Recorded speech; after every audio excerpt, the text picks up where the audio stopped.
The 3 strongest Dior fragrances from their 3 most popular fragrance lines. Number 1, SAUVAGE Elixir. Now this is a beautiful SAUVAGE flanker. When this was first released, I was very taken aback by how this smelled. I didn't think they would go in such a different direction, away from the typical SAUVAGE DNA. This is not fresh, peppery and filled with ambroxan like the original SAUVAGEs. This goes in a much more darker, spicier, more grown up, more niche quality version of fragrance. This is beautiful. Lots of spiciness with lavender. You have this really different, interesting, unique licorice note, and this projects so well off my skin. It smells ultra classy and confident. I wouldn't say this is good for a summertime fragrance. I took this, when I first got it, I took it to Portugal with me. I went on a holiday with my partner and I wore it in the daytime in Portugal and it was just too hot, too cloying. It didn't work at all. But I wore it in the evening over there when going out for dinner, when going to the bars and restaurants, and it smelled magnificent. So it really works well as a summer evening fragrance.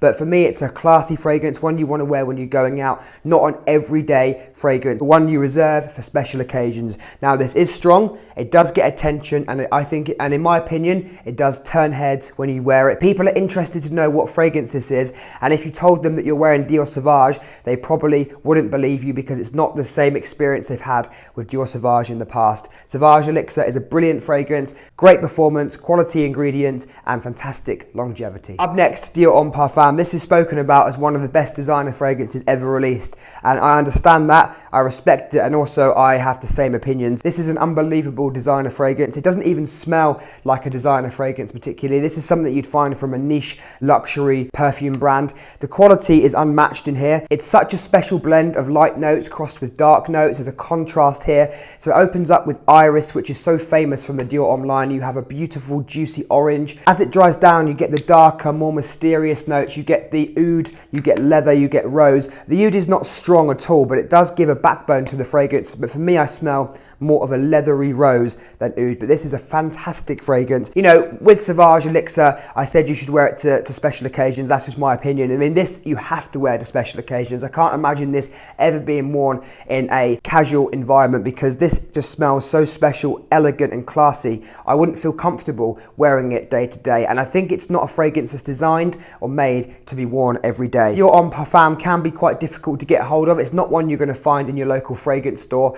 You might find it in the airport. That's where I've bought a couple of bottles before. You can buy it from Dior's website occasionally, but it's one you need to look out for. It sells out all the time on Dior's website, but put your email address in and you'll be notified once it's back in stock. The performance is outstanding. 3 or 4 sprays are going to do you for the whole evening, and for me this would be more of a cold weather fragrance because it's such a strong, powerful and mysterious fragrance. But if you are a fragrance lover and you are really into collecting fragrances and discovering different kinds of scents and how different perfumes work, this, in my opinion, is a must-have in your collection. This is Dior Homme Parfum. Now this last one, Fahrenheit Le Parfum, is not necessarily the best out of these 3 in terms of quality, and it might not be your favorite, but it's my personal favorite, and that's why I'm leaving it to number 1.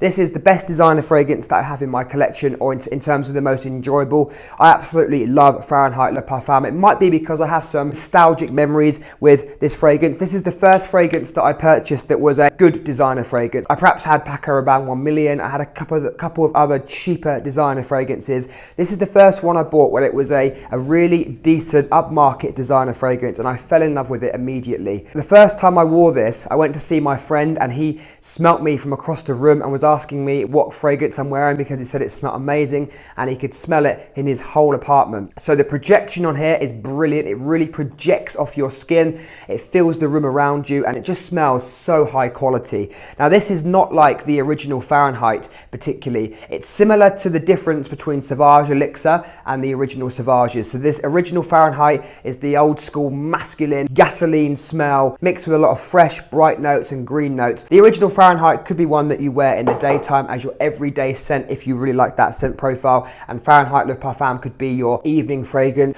or going out to dinner, going on a night out fragrance, something like that. That's when I wear this. I wear this when I want something to project off my skin really well and I want to wear a fragrance that smells different to what other people are wearing. Now one excellent thing about Fahrenheit Le Parfum is wherever you're doing, wherever you're going, there's a 99% chance that nobody else will be wearing the same fragrance as you because it's not very popular. Now, Sauvage Elixir is of course popular. Dior Homme Parfum, again, it's probably not going to be one that other people will be wearing, but this Fahrenheit Le Parfum is probably the least popular out of these three, and for that reason, people won't be wearing it around you. And also, I recommend buying it soon if you want to buy it, because if one of these fragrances is going to be discontinued by Dior, it will probably be this, because I don't think it's one of their most popular fragrances. Now, Fahrenheit Le Parfum is quite leathery with a beautiful mandarin note. It's quite vibrant and juicy in the opening, and you have this beautiful boozy sweet rum note mixed with bourbon vanilla. It's absolutely fantastic. It's sweet, it's boozy, it has a juicy fruitiness, and it's a fantastic, high quality,